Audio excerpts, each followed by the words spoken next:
अस्सलाम वालेकुम, welcome to our mummy's kitchen. आज हम बना रहे हैं पीच स्मूदी। पीच स्मूदी बनाने के लिए हमें चाहिए होंगे पीच। ये हमारे पास 3 अदर पीचेस हैं। इनको हमने पील कर लेना है और फिर इनको काट लेना है। स्मूदी बना लें इसलिए आपकी अपनी चॉइस है, आप फूड की क्वांटिटी ज़्यादा रखें। सब क्वांटिटीज आपके अपने फ्लेवर पर डिपेंड करती हैं। आइसक्रीम डालेंगे, दही है हमारे पास आधी प्याली,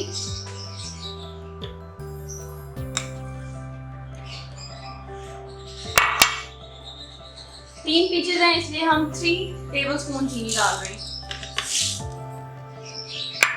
और साथ में हम डालेंगे दूध। दूध की भी आपकी अपनी चॉइस है, जितनी क्वांटिटी बढ़ाना चाहें, फ्लेवर जैसे पसंद है उस तरह आप स्मूदी में चीजें ऐड कर सकते हैं।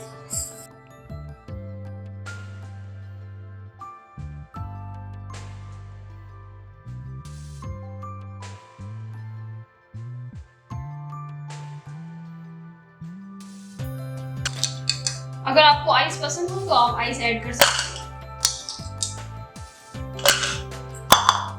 और हमारे पास पीच स्मूदी रेडी है, इसको जरूर ट्राई कीजिएगा। दूध का और दही का क्वांटिटी जो है वो आपने अपने टेस्ट के हिसाब से ऐड करनी है। इसको जरूर ट्राई कीजिएगा, ये बहुत हेल्दी है। Thank you so much for watching. Allah Hafiz.